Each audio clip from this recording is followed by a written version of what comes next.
एक मिनट आप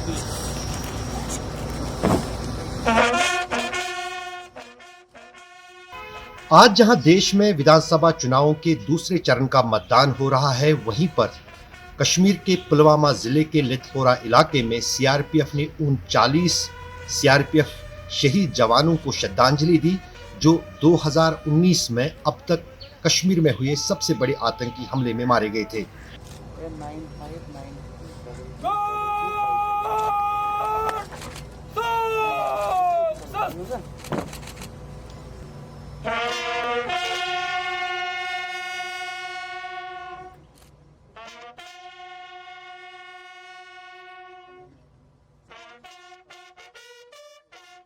हर वर्ष हम 14 फरवरी का दिन यहाँ पर सब एकत्रित होकर मनाते हैं, उनकी याद में, 39 जवानों की याद में जिन्होंने अपनी जान यहाँ पे गंवाई थी पुलवामा में। उन वीर जवानों की याद में, उनके सेक्रीफाइस, जो उनका त्याग था, उसको याद करके हम यहाँ एकत्रित होते हैं, उनको अपनी दिल से श्रद्धांजलि अर्पित करते हैं। दरअसल 14 फरवरी 2019 को सीआरपीएफ की बस पर जो आत्मघाती हमला हुआ था, उसमें 40 से भी ज़्यादा जो सीआरपीएफ के जवान और सुरक्षा जवान थे वो मारे गए थे। और उसके बाद हर साल उन जवानों को श्रीनगर के लिथपोरा में उस वार मेमोरियल पर श्रद्धांजलि दी जाती है, जो खास तौर से उनके लिए बनाया गया था। आज भी सीआरपीएफ के साथ साथ दूसरे सुरक्षा एजेंसियों ने इन जवानों को श्रद्धांजलि दी और साथ ही साथ ये बात दोहराई कि कश्मीर में अब इस तरह की कोई बड़ी आतंकी साजिश को किसी तरह से भी कामयाब न होने दिया जाए। 14 फरवरी 2019, इस तारीख को कौन भूल सकता है। ये वही दिन था जब जम्मू श्रीनगर हाईवे पर तेजी से बढ़ रहे सीआरपीएफ जवानों के काफिले पर आत्मघाती आतंकी हमला हुआ और भारत के 40 वीर जवान शहीद हो गए। पुलवामा जिले के अवंतीपुरा के पास लिथपोरा इलाके में हुए हमले की जिम्मेदारी पाकिस्तान के आतंकी संगठन जैश-ए-मोहम्मद ने ली थी, जिसके बाद भारत ने महज 12 दिनों में ही नापाक पाक से बदला ले लिया।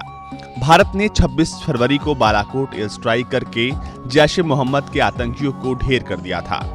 इस हमले के बाद ज्यादातर देशों ने भारत के वीर जवानों पर हुए आतंकी हमले की निंदा की और इस घटना को अंजाम देने वाले हमलावर आदिल अहमद डार को सेना ने जहन्नुम में पहुंचा दिया। इसके अलावा हमले में सज्जाद भट्ट, मुद्दसिर अहमद खान जैसे आतंकियों को भी सेना ने ठिकाने लगा दिया था।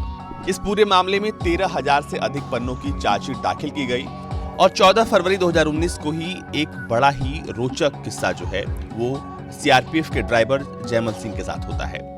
दरअसल पुलवामा में 14 फरवरी 2019 को आत्मघाती हमले की चपेट में आई बस के ड्राइवर जैमल सिंह को उस दिन गाड़ी नहीं चलानी थी। वो किसी दूसरे सहकर्मी के स्थान पर आए थे। एक किताब में इस बात का दावा किया गया है।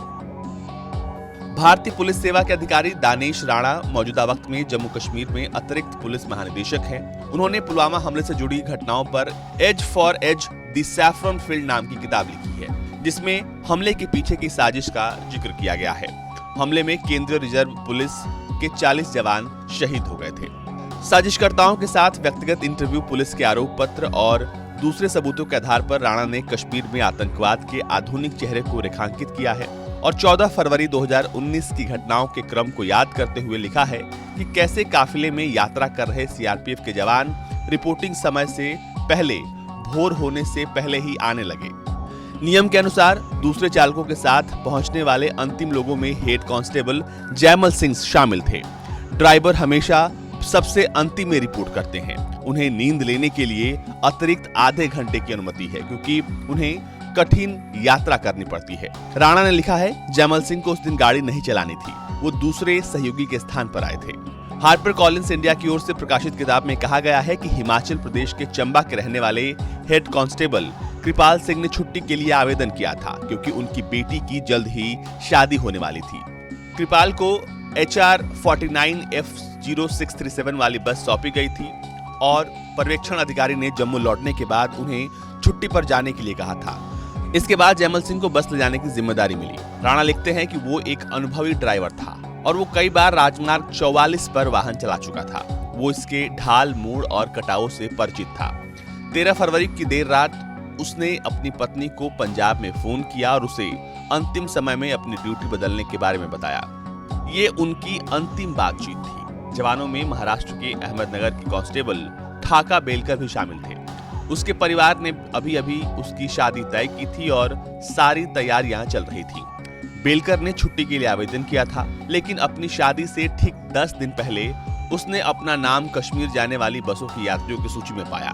राणा लिखते हैं, लेकिन जैसे ही काफिला प्रस्थान करने वाला था, किस्मत उस वक्त मेहरबान हो गई। उसकी छुट्टी अंतिम समय में स्वीकृत हो गई। वो जल्दी से बस से उतर गया और मुस्कुराया और अपने सहयोगियों को हाथ हिलाकर अलविदा कहा। उसे क्या पता था कि ये अंतिम समय होगा।